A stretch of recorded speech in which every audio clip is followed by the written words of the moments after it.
Onde nós estamos, o Espírito do Senhor está.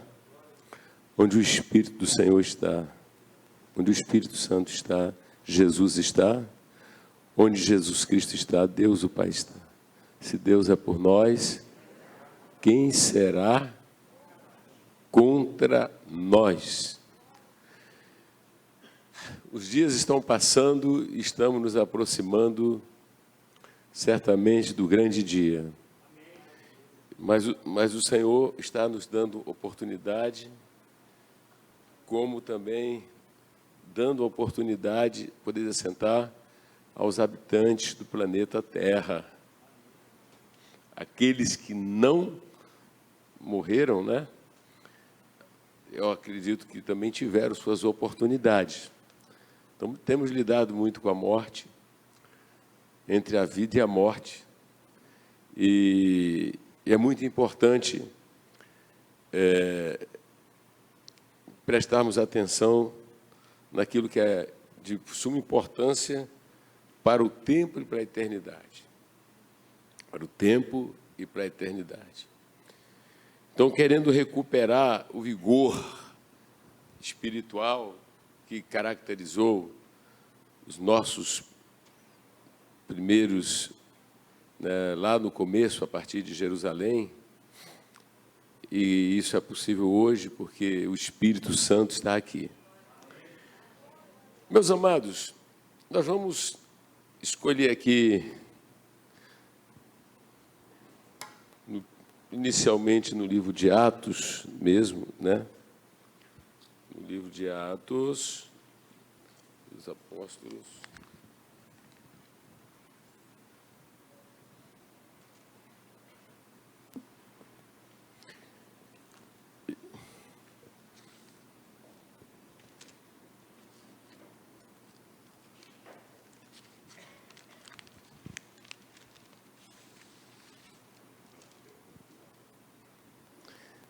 Glória a Deus.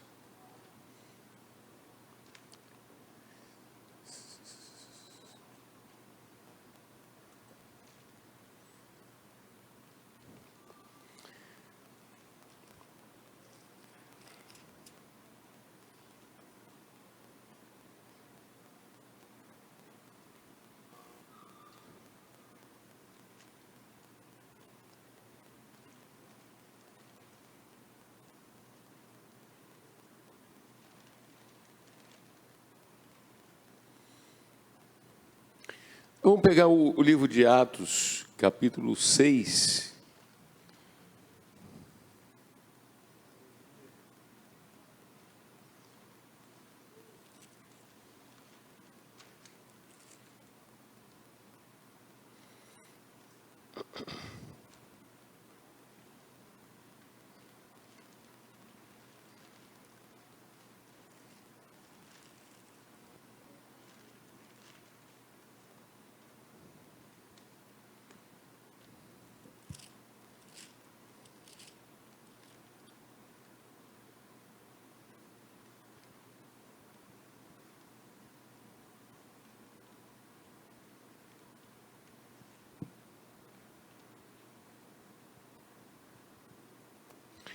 No capítulo 6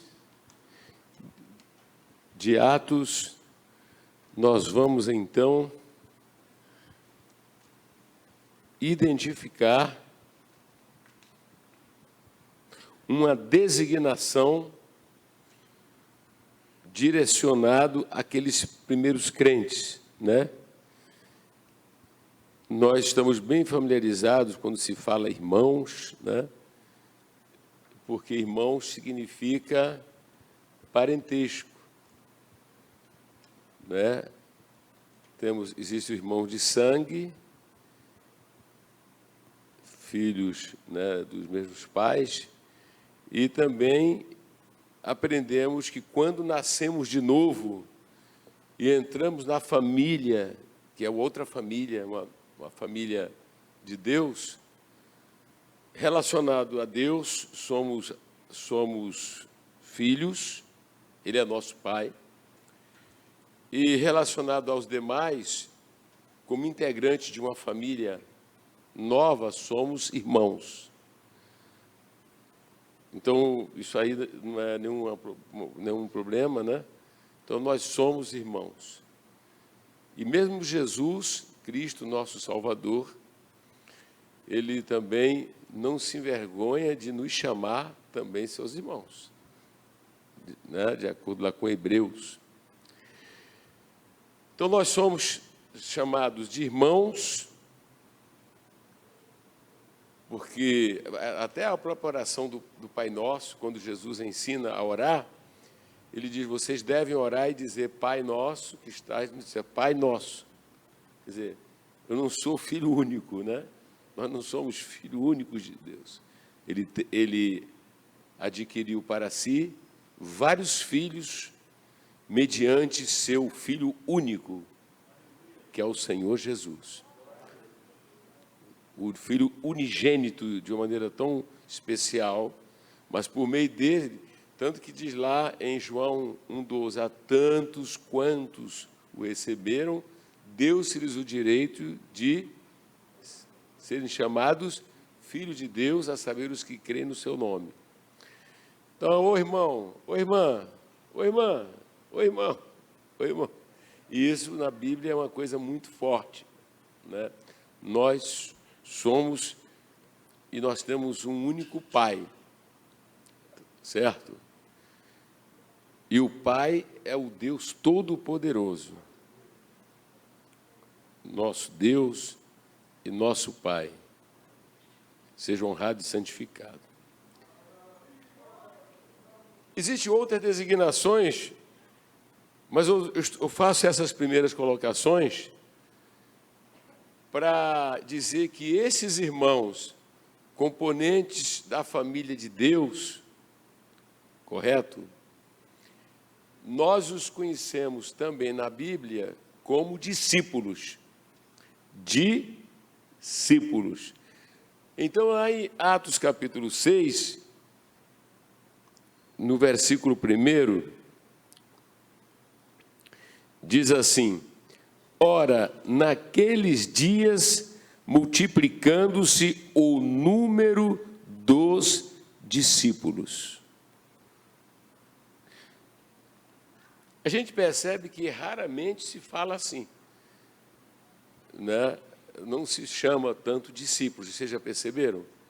Nós conhecemos as pessoas falando membros da igreja, né? São membros, né? Também, de fato, são, né? Mas recuperando aqui o vocábulo discípulo, a gente precisa examinar, porque parece que nenhum vocábulo vai dinamizar e dar um sentido de missão, um sentido de missão tão grande como ser chamado de discípulo. Então, aqui nesse capítulo 6, né, os irmãos são os discípulos, e os discípulos são irmãos. Porque lá no versículo 3, se você der uma olhada, está assim, mas irmãos, escolhei dentre vós, mas eles eram discípulos. Nesse contexto aqui, era que dentre os discípulos, e que eram irmãos, se indicasse alguém para servir às mesas. Então, aqui nós temos a origem dos diáconos, né? Dos diáconos, aquele que serve. Mas eu quero chamar você para o capítulo 9 e o versículo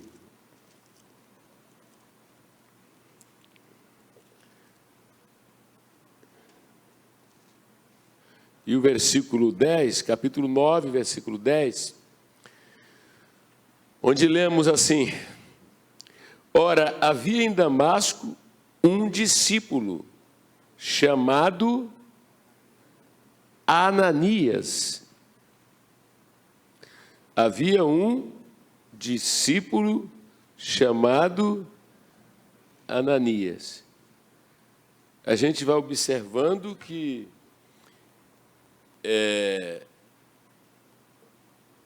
o discípulo sugere alguém altamente comprometido e disponível a qualquer tempo e a qualquer hora para executar tarefas, para executar missões, para servir aqui ou ali, certo? Bom, vamos assim caminhando, né? Lá em Atos 16, aparece no versículo 1 dizendo o seguinte: chegou também a Derbe e a Listra.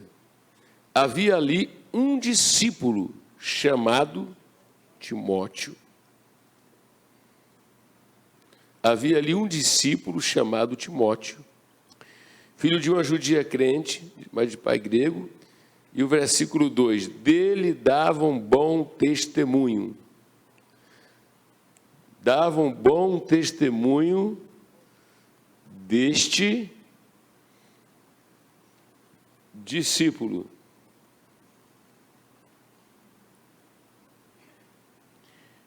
É muito interessante que nós estamos bem lentamente lendo aqui Atos 6, né, que é quando narra a multiplicação dos discípulos, né? Atos 9:10, quando fala de um discípulo chamado Ananias e a missão dada a esse discípulo chamado Ananias, se você vai lendo, era que o Senhor tinha feito uma obra extraordinária em um homem que era inimigo da igreja. E caberia praticamente a Ananias ir instruí-lo, orientá-lo e orar para que ele fosse cheio do Espírito Santo. Então, na sequência, é exatamente nisso. Então, nós vamos observar, lendo sobre os discípulos, a dinâmica da igreja primitiva, as prioridades da igreja primitiva, nós percebemos que a gente precisa realmente, nós todos, de uma reciclagem, né? De uma volta para dentro da palavra. Fica claro que a prioridade de instrução e, consequentemente, fazia parte dessa instrução a questão da pessoa ser cheia do Espírito Santo, ser batizado com o Espírito Santo. Então, meus irmãos que estão me ouvindo, em toda parte, ora, às vezes as pessoas têm N problemas, né? E nós queremos ajudar. Então, a pessoa está desempregada. Então, nós aconselhamos ele vamos orar, se temos uma campanha de oração, para você, Deus vai te abençoar, né? Deus vai abrir a porta. Ou se é saúde ou qualquer outra coisa. Mas recuperando o zelo da igreja, recuperando o zelo pela mensagem de salvação, então, a nossa ênfase deve ser, antes das outras coisas, que essa pessoa queira o batismo com o Espírito Santo. Eu vou repetir. Que essa pessoa seja batizada com o Espírito Santo. Me parece que nós temos falhado nessa área. A ênfase em que a pessoa deve, antes de tudo, ser batizado com o Espírito Santo, está muito claro quando você se debruça na preciosa palavra de Deus. Né? Se a gente perceber, a gente vai perceber que um discípulo chamado Ananias, não é isso? No capítulo 9, a partir do versículo 10, disse-lhe o Senhor numa visão, ao que respondeu, eis-me aqui, Senhor. E no versículo 11, então o Senhor lhe ordenou, dispõe-te, vai à rua que se chama Direita, e na casa de Judas, procura por Saulo, apelidado de Tarso, pois ele está orando. E viu entrar um homem chamado Ananias, e impôs-lhe as mãos para que recuperasse a vista. Ananias, porém, respondeu, Senhor, de muitos tenho ouvido a respeito desse homem, quantos males tem feito aos teus santos em Jerusalém, e para aqui trouxe autorização dos principais sacerdotes para prender a todos os que invocam o teu nome. Mas o Senhor lhe disse, vai, porque este é para mim um instrumento escolhido para levar o meu nome perante os gentios e reis, bem como perante os filhos de Israel, pois eu lhe mostrarei quanto lhe importa sofrer pelo meu nome. Então Ananias foi, e entrando na casa, impôs sobre ele as mãos, dizendo, Saulo, irmão, agora ele é também irmão. Isso é legal, né? Amém?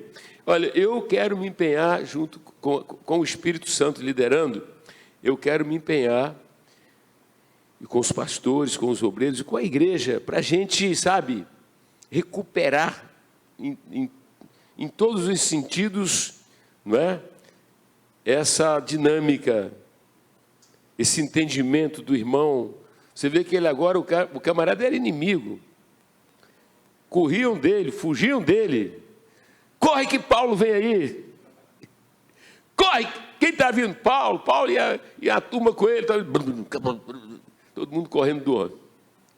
Tanto que Ananias, quando Jesus fala com Ananias, Ananias argumenta. Fala assim, esse camarada.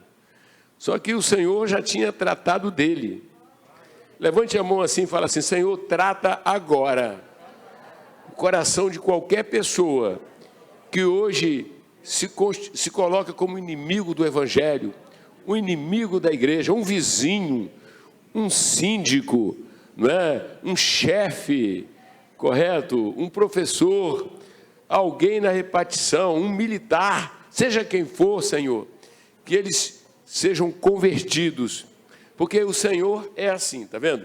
Enquanto muitas das vezes nós corremos do pecador, o Senhor derruba e o enfrenta e se apresenta e o transforma em uma nova criatura, e ele vai ser um pregador, vai ser um evangelista, vai ser alguém que vai ganhar as almas. Senhor, nós estamos aqui nesse altar para te pedir que o Senhor nos ajude, os nossos vizinhos, né? Aqueles que são vizinhos da igreja, ao lado, nos bares, em toda parte, que a gente creia, que creiamos. Se chegamos até aqui é porque o Senhor sempre fez esse trabalho. E Ele vai continuar trabalhando. Mas o interessante é que chamamos a nossa atenção, né? Então Ananias foi, e entrando na casa, impôs sobre ele as mãos, dizendo, Saulo, irmão, o Senhor me enviou, a saber, o próprio Jesus que te apareceu no caminho por onde vinhas, para que recuperes a vista e fiques cheios do Espírito Santo. Vocês percebem, né? Que o Senhor vai completar a obra e ele precisa ser cheio do Espírito Santo. Na sua casa, onde você está agora, olhe para a pessoa que está ao seu lado. Você, irmão, irmã em Cristo, né? Você que também é um discípulo, você que é santo, separado do mundo para servir ao Senhor, diga para alguém que está ao seu lado, fala assim, todo novo convertido que eu encontrar, eu vou perguntar se ele já foi batizado com o Espírito Santo. Pastores, vamos lançar aqui, todo novo convertido, amém? Porque parece que isso desvaneceu-se um tanto, não é? E outros interesses são colocados, outras necessidades são colocadas, mas nós vemos que não há necessidade maior do que a pessoa ser batizada com o Espírito Santo. Quem é que se comprometer com o Senhor em Atos dos Apóstolos, parte 4, você se preocupar com os crentes, Às vezes a pessoa vem com outras ideias, fala, que tu já foi batizado com o Espírito Santo? Você é batizado com o Espírito Santo? Você precisa ser batizado, porque os apóstolos foram batizados, aquelas mulheres foram batizadas, então você também precisa ser batizado. Quando você é batizado, você é revestido, você é cheio do Espírito Santo, e a evidência inicial é falar em outras línguas mesmo, né? Então, meus amados, nós vemos aí Deus que opera através de Jesus, nos adotou como os filhos de Deus, e no aspecto funcional somos discípulos, não somos membros parasitas, né? A turma, quando se convertia para funcionar, não somente receber, mas para fazer algo. E aí o Senhor, na hora de dispor, Ele não vai dispor de gente que está lá na multidão, gente que é simpático à fé, gente que já recebeu até um milagre, mas não é discípulo. A grande questão nossa nessa tarde vai ser saturar a nossa mente do significado de ser discípulos. Amém? E discípulos do Senhor. Aleluia. Não é discípulo de Maomé, não é discípulo de Buda, não é discípulo de Kardec, é discípulos do Senhor Jesus. Glórias a Deus. Glória a Deus. É muito legal que os nossos irmãos, né, são discípulos. Amém? Vamos lembrar, quando o Senhor quer fazer alguma coisa, Ele vai procurar alguém. Tem hora que nós na igreja lidamos com pessoas que pensamos que elas são discípulos e elas não são. Por quê? Vocês vão ouvir muito sobre características de discípulo. Discípulo, gente, presta bem atenção, é alguém que, como Saulo, uma vez que entendeu que seus pecados foram tratados de verdade em Cristo Jesus, não tem jeito, a gente tem que recorrer à expiação. Você sempre vai ter que ir à cruz. Eu não vou ter um grande discípulo sem cruz. Eu não vou ter discípulo, veja bem, no sentido neotestamentário, Roberto de Oliveira, no sentido da igreja primitiva, ninguém será discípulo sem cruz. Amém? Porque você vai ficar vislumbrado por Jesus, o amor de Cristo nos constrange, como dizia Paulo, Ele derramar o seu sangue, se oferecer como oferta e sacrifício pelos nossos pecados, correto? Enfrenta o diabo, nos arrebata da mão de Satanás e nos introduz no seu reino, escreve o nosso nome no livro da vida. Amém? Amém? E não é somente para escapar do inferno, isso. Não é somente para, eu vou morrer e não vou para o inferno, não é só isso, gente. É ser alguém no reino de Deus. Eu vou repetir, é ser alguém no reino de Deus.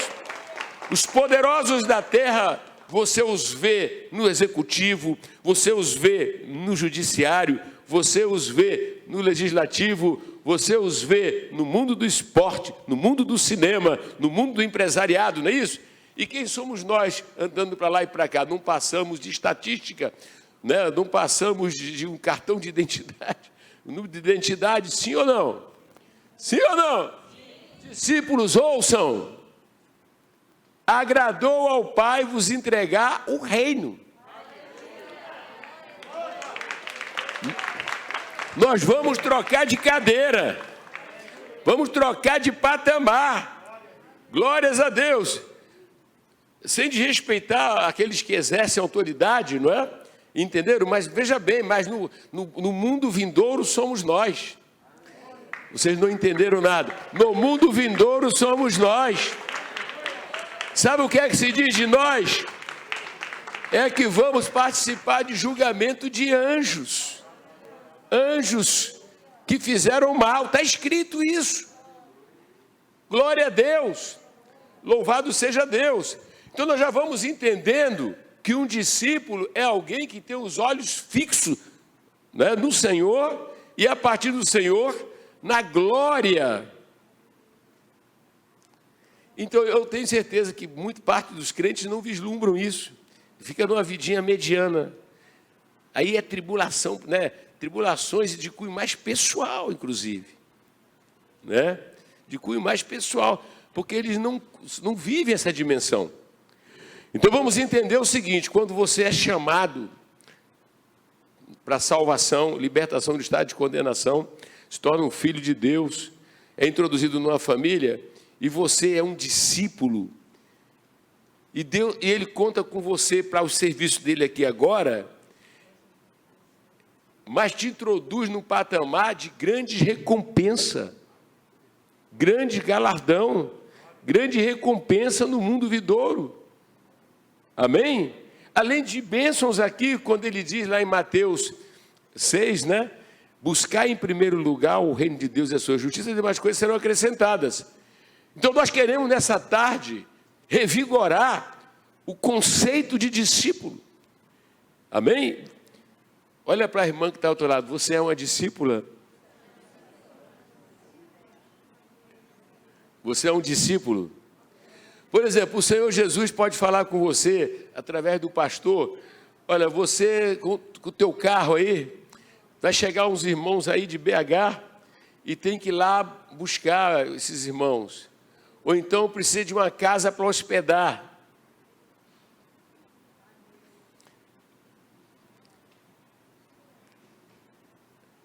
Amém? Precisa de uma casa para hospedar. Quando alguém se tornar um discípulo, ele não vai fazer a vontade dele, ele vai querer agora agradar ao Senhor, e eu quero louvar a Deus pelos discípulos que temos nessa igreja.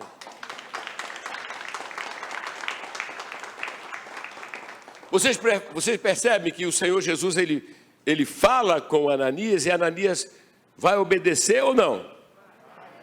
O Senhor já tinha um outro compromisso. Desmarca, discípulo, porque quem está falando com o Senhor é aquele que morreu por você. Quem está falando com você é aquele que deu a vida por você.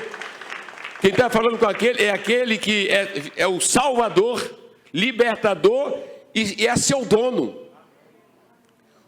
Portanto, o conceito de discipulado ou discípulo traz implicitamente é que você é um servo para servir ao Senhor e aos interesses do reino, não para servir os seus interesses. Tem gente na igreja que é assim, digamos, tem algumas coisas que eles gostam. Eu vou dar um exemplo clássico, nós já experimentamos isso, a dança. A dança. Nós tivemos um período das coreografias que aprendemos muito. A gente gosta da arte da dança. É isso? A gente gosta da arte da dança. Mas nós tivemos experiência de pessoas muito prontas para o ensaio de virar a noite inteira, porque elas gostam de dançar. Mas os frutos mostraram que muitos deles não faziam aquilo para o Senhor, porque se desviaram. Ou então, quando tinham um atrito entre eles, né? Daqui a pouco não pareciam crentes. Muitos de vocês sabem disso, isso aconteceu. Sim ou não? Aconteceu ou não aconteceu? Então, o que é que acontece? Fala assim, mas um discípulo é alguém que está pronto para qualquer missão. Vamos repetir isso aqui. Ele está pronto, não importa onde, não importa o quê. O Senhor falou, está falado. Alguns de vocês que estão participando desse curso, eu peço que vocês façam um autoexame, se vocês realmente têm se posicionado como verdadeiros discípulos do Senhor, diante de uma perseguição, diante de uma provação ou diante de uma missão. Porque essa missão dada aqui ao Ananias não era realmente fácil. Ele ia ter que estar cara a cara com quem? Com um leão, com a fera. O cara que assistiu Estevão e guardou as vestes daqueles que assassinaram um santo. Sabe o que é isso? Dá para imaginar aqui, o Saulo, né, ele olhando assim. É isso mesmo. Mais uma.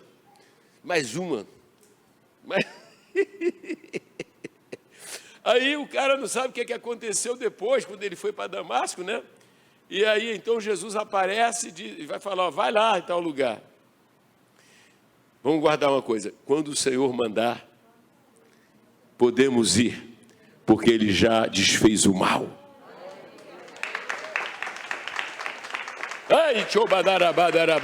Quando o Senhor mandar, glórias a Deus. Outra coisa, o discípulo, ele pode ser sincero. Rebelião nunca, desobediência nunca. Mas se você não está percebendo, você conversa com o Senhor e Ele esclarece. Vocês entenderam ou não? Porque Ananias, ele, coitado dele, era Ananias, né? Ele não era, não era. Aquele que se assenta no trono via amplamente, não é isso? Isso é tão maravilhoso que o Senhor barra ali a caminhada assassina de Saulo, vai perdoá-lo, vai restaurá-lo, e ele vai virar o pregador. Todo mundo sabe quem virou Paulo, não é isso? Sim ou não? Só que ele vai usar um discípulo. Ele vai usar um discípulo.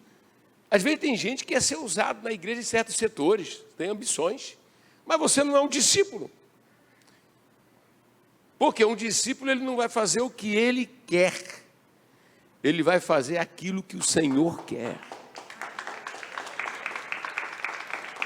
Tem gente que está muito pronta a ir para certos lugares, que ele gosta daquele lugar, mas não para aquilo que é uma necessidade e o Senhor envia. Então é muito importante que todos nós, pastores, pastoras e missionários, né, estejamos sempre sóbrios e vigilantes em relação a qualquer missão. Irmão, vocês vão receber uma imersão para a gente aprender e até fazer uma análise se nós somos discípulos, se as pessoas que trabalham conosco na igreja, se são discípulos ou não. Quem está me entendendo aí? Amém, amém? Quem está me entendendo aí? Então você já viu que o discípulo, ele não tem vontade própria, né? Amém?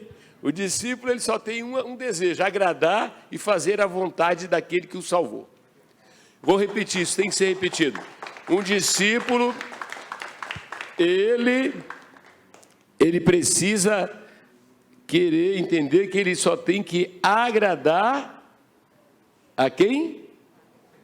Ao Senhor. E isso aqui é profundo, sabe por quê? Porque nós vamos perceber que o poder de fogo da igreja, não importa quantos membros tem essa igreja, o poder de fogo será também proporcional à consciência que cada membro da igreja passa a ter de que ele é um discípulo e a disponibilidade que deve ter um discípulo. Amém? Me dá a tua casa para um projeto, fala com Jesus. Um discípulo, ele vai dar a casa. Mas essa casa está caindo aos pedaços, e aí? Então, às vezes as pessoas falam, né? Não, primeiro a minha casa. Mas na hora que Jesus veio a este mundo, não tinha lugar e ele foi para uma estrebaria. E nasceu, e não tinha berço, foi uma manjedoura. Por que se perde tanto a visão da maneira como Deus trabalha? Não é? O mais importante é o seu coração em prontidão para servir. Então, diga assim, um discípulo, ele quer agradar a Deus, ele quer dar um jeito, mas ele quer fazer. Ele quer fazer. Ele quer funcionar. Quem sabe alguns de vocês já rejeitaram pedido da pastora Elaine para uma casa para hospedar. Uma casa para hospedar. Aí deu desculpas. Apresentou desculpas. É um grande teste para os discípulos. Os discípulos, não é? Um verdadeiro discípulo, ele quer responder da melhor maneira possível. Quem está entendendo, diga amém. Quem está entendendo, diga glória a Deus. Bom, já introduzimos esse tema, né? Já introduzimos esse tema. E nós vamos agora... Onde está Jesus aqui?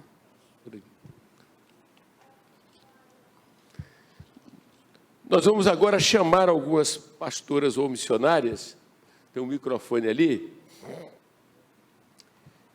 E dentro daquele tempo que é dado, cada um vai falar alguma coisa.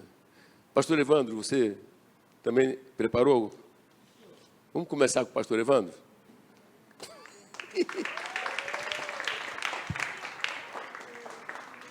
Alguém marca o tempo aí, tá, gente? Alguém marca o tempo aí, tá bom? Te louvo a Deus pela vida do nosso reverendo, que tem realmente nos dado a palavra, né? E nos alimentado. Uma coisa que me chamou a atenção nos discípulos do livro de Atos dos Apóstolos, reverendo, é que esses homens e mulheres estavam sempre em oração. Estavam sempre na presença de Deus. Estavam sempre orando. Quando a gente abre, por exemplo, aqui no capítulo 1 de Atos, né? E versículo 12 em diante, então vai mostrar como é que era a vida diária daqueles discípulos desde o início. Porque eles ouviram a voz de Jesus, o mandamento de Jesus de voltar para Jerusalém e ficassem lá orando até que do alto fossem revestidos de poder. Então, versículo 12 diz: então voltaram para Jerusalém do monte chamado das Oliveiras, o qual está perto de Jerusalém, à distância do caminho de um sábado. E entrando, subiram ao cenáculo, onde habitavam Pedro e Tiago, João e André, Filipe, Tomé, Bartolomeu e Mateus, Tiago, filho de Alfeu, Simão, Zelote, Judas, irmão de Tiago. Ao 14, todos estes perseveravam unanimemente em oração e súplica com as mulheres e Maria, mãe de Jesus, e com seus irmãos. A gente observa então que aqueles homens e mulheres que andavam com Jesus, primeiramente eles ouviram o conselho de Jesus: olha, vão para Jerusalém e fiquem lá. Mas fiquem lá fazendo o quê? Fiquem lá cantando. Vão lá? Não. Fiquem lá fazendo o quê? Um entretenimento. Vai lá e façam uma festa. Fiquem lá fazendo o quê? Não. Vocês vão lá e fiquem esperando, orando, até que do alto vocês sejam revestidos de poder. E aqueles homens, Pedro, João, Tiago, as mulheres, todos eles foram pelo mesmo caminho. O discípulo, ele vai levar uma vida de oração. O discípulo vai ter como cardápio do dia dele realmente estar na presença de Deus. E esse momento de oração que a igreja tinha, né, os discípulos tinham, os discípulos que compunham a igreja tinham, era um momento sagrado. E era um momento de orar por toda e qualquer situação. A gente observa aqui, no capítulo 1 mesmo, versículo 15, mais um exemplo aqui, e fala assim, olha, e naqueles dias, levantando-se Pedro no meio dos discípulos, ora, a multidão no meio dos discípulos, vocês viram? Naqueles dias, levantando-se Pedro no meio dos discípulos, ora, a multidão junta era de quase 120 pessoas, disse: irmãos, homens e irmãos, convinha que se cumprisse a escritura que o Espírito Santo predisse pela boca de Davi acerca de Judas, que foi o guia daqueles que prenderam a Jesus, porque foi conosco e alcançou sorte nesse ministério. Aí ele foi contando, o que aconteceu. Aí, versículo 22, começando desde o batismo de João até o dia que entre nós foi recebido, um deles se faça conosco testemunha da ressurreição. E apresentaram 2, José, chamado Barsabás, que tinha por sobrenome o Justo, e Matias. 24, e orando. O que eles fizeram? Orando. É o que nós devemos fazer. O reverendo bate muito nisso. Desde que Deus trouxe o nosso reverendo para a nossa igreja, o reverendo sempre bateu na parte de oração. Não adianta, discípulo que é discípulo vai orar. É estranho esse negócio de ter convite, convocação para oração e o pessoal simplesmente não vir. É estranho, não é discípulo. Quem não ora não tem traço de discípulo. O discípulo vai orar. Como aquelas pessoas da igreja primitiva, estavam sempre em oração. Aí o versículo fala, orando disseram, tu, Senhor, conhecedor dos corações de todos, mostra qual destes 2 tem escolhido, para que tome parte nesse ministério, e apostolado, e Judas se desviou para ir para o seu próprio lugar, e lançando-lhe sorte, caiu a sorte sobre Matias. Pronto, mais um momento que eles estavam orando. Eu queria, e tem vários outros momentos na oração, a gente vê, por exemplo, capítulo 4, né? No capítulo 4 já havia, eles ficaram orando, então se cumpriu a promessa da descida do Espírito Santo. No capítulo 2, no capítulo 4, então, eles começam a ser perseguidos, começa uma perseguição muito forte, e como é que eles resolvem, como é que eles reagem em relação à perseguição? Então aqueles discípulos, aqueles irmãos, se reúnem para falar com Deus, e no versículo 23 do capítulo 4, Atos 4, 23, vai mostrar então que eles começam a orar, e soltos eles, foram para os seus e contaram tudo o que lhes disseram os principais sacerdotes e os anciãos. Olha 24, e ouvindo eles isto, unânimes, levantaram a voz a Deus e disseram, Senhor, Tu és o nosso Deus que fizeste o céu, a terra e o mar e tudo que neles há. E eles vão orar. Quer dizer, o discípulo sempre está junto, o discípulo sempre está em comunhão, e aqueles discípulos então pararam para orar, junto com os apóstolos, sobre uma questão de perseguição.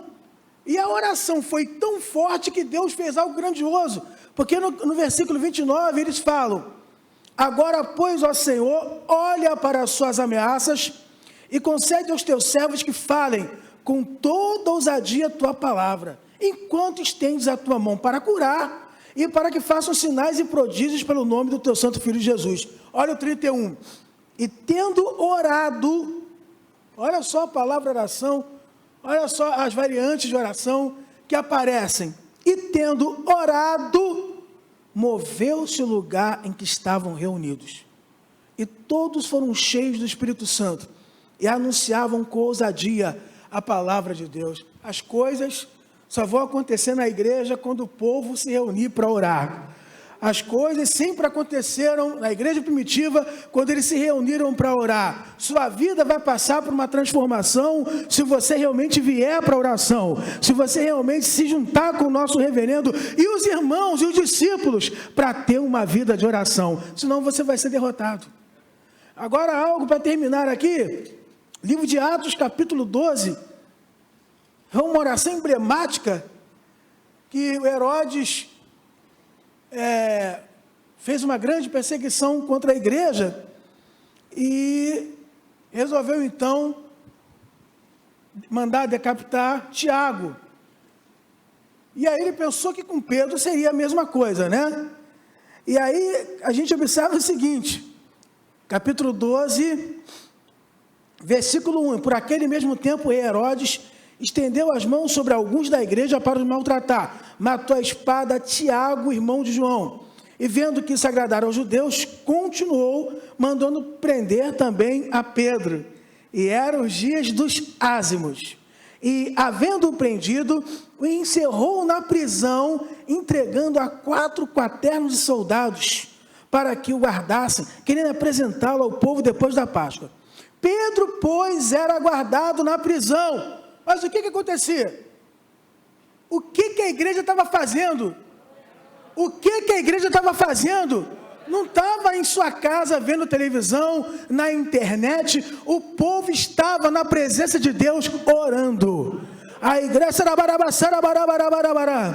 Aqui diz que a igreja fazia contínua oração por ele a Deus. Aí veio a resposta. No versículo 7, 6, falei, quando Herodes estava para fazer comparecer, nessa mesma noite, estava Pedro dormindo entre 2 soldados, ligado com 2 cadeias, e os guardas diante da porta guardavam a prisão.